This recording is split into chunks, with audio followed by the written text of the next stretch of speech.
Bitcoin is trillions of dollars. There's 550 million people in that ecosystem. It's the single biggest TVL and transaction opportunity in the entire industry. It's 4 times the size of Solana and Ethereum combined.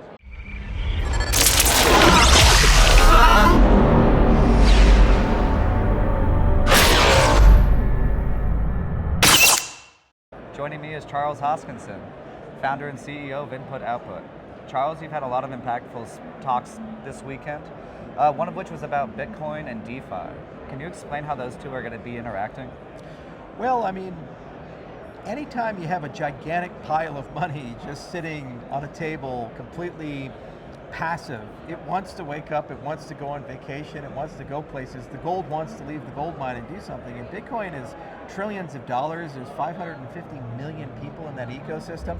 It's the single biggest TVL and transaction opportunity in the entire industry. It's 4 times the size of Solana and Ethereum combined. Right. And so one of the big issues of why Bitcoin couldn't enter the space in a DeFi capacity is it didn't have the technology for it. But now because of Taproot in 2021, and because of the layer 2 ecosystem and things like Cardano, what's happening is we're opening up Bitcoin DeFi and we're allowing Bitcoin to go on tour, preserve the security of the underlying Bitcoin through the Bitcoin network, pay fees in Bitcoin, get yield back in Bitcoin. So it's like native DeFi on Bitcoin for the first time ever. So it's a very exciting opportunity, and there was a lot of false starts like the rootstock days and these other things, and some things in Lightning.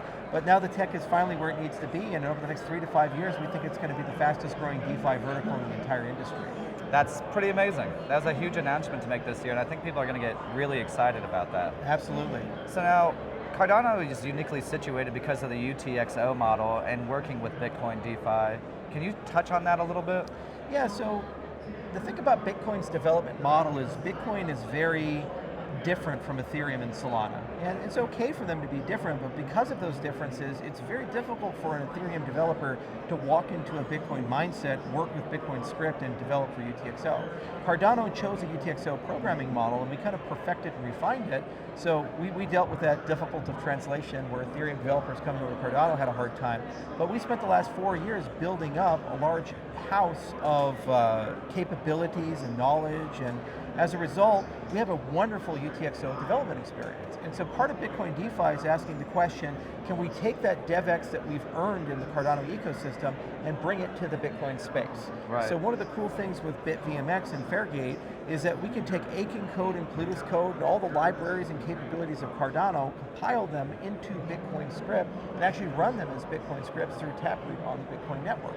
And so the key is to say, can we make Cardano actually the best development platform for building Bitcoin applications, hybrid applications? So you have one part in Cardano, one part in Bitcoin, and ultimately the security of the system comes from Bitcoin as a whole. Excellent. Excellent.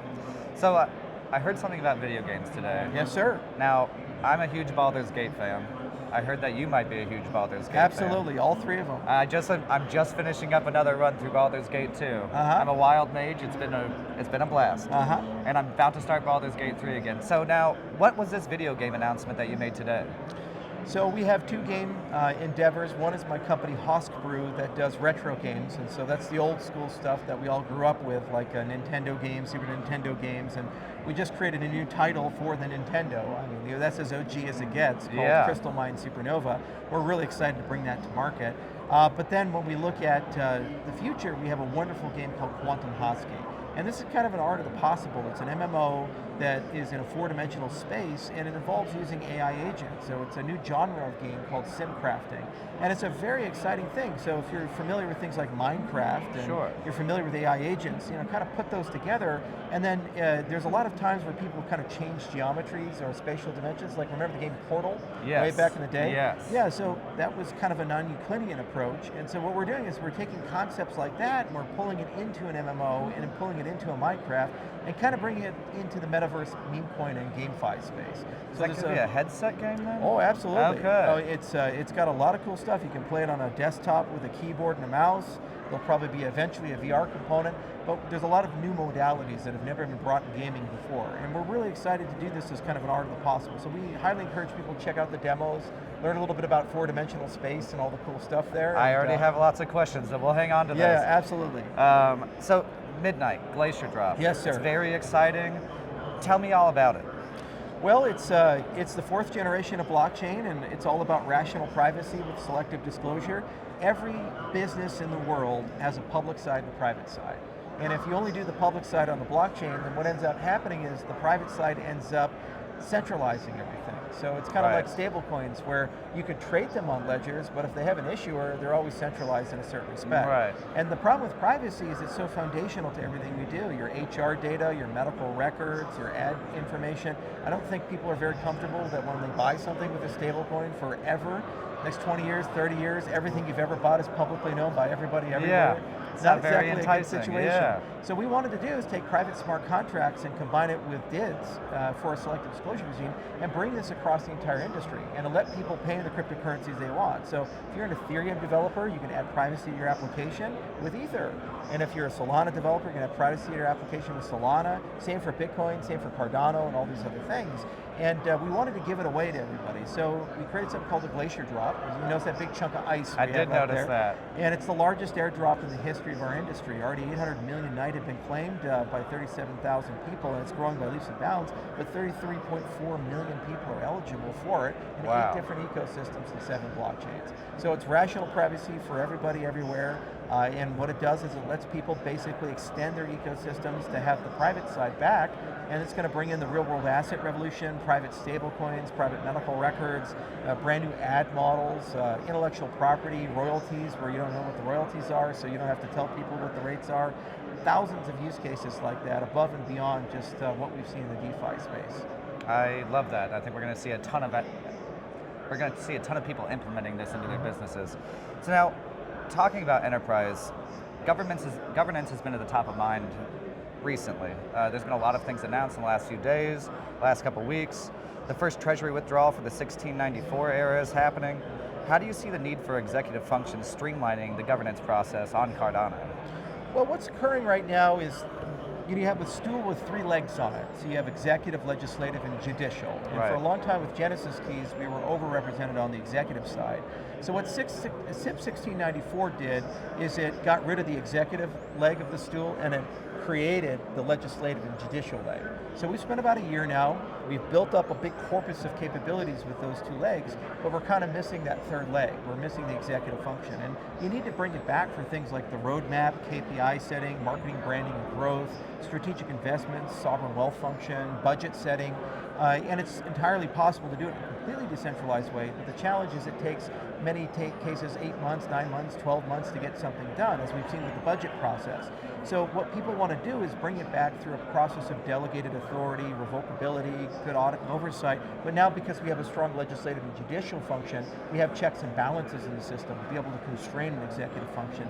So we get the benefit of it, but we don't get the downside of it, which is really what we're looking for. So we had great governance workshops where we brought all the governance people together, and by bringing those governance people together, what that's done for us is it's created a wonderful dialogue that won't end here, but rather start here, and over the next few months, it'll turn into changes to the Cardano Constitution, it'll change governance actions, smart contracts, and new institutions like the Cardano Sovereign Wealth Fund and things like that. So overall, what it does is just makes Cardano better.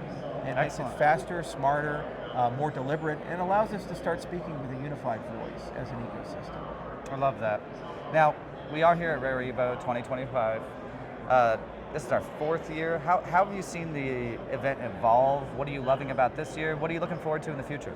Well, we started with a few hundred people, and now we're 2,500 people. This is just as good as it gets, man. It's wonderful to have the I/O booth here, and we get to showcase who we are as an organization and all the magic that's happened. And it's also really magical to kind of see some old friends actually grow up professionally. You know, they started with small things, and those small things are becoming real companies and real endeavors and real ecosystems.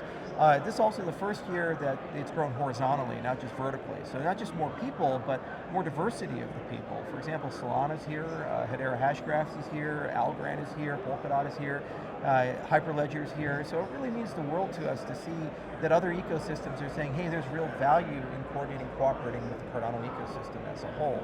So Rare Evo kind of started in Cardano, but by no means is it a Cardano exclusive event. It's really starting to grow. So we're very excited and very fired up about where these things can go. And what's nice about it is that they're right at an inflection point, and I think there's a good chance that within the next 3 to 5 years, Rare Evo could be a 5 to 10,000 person event.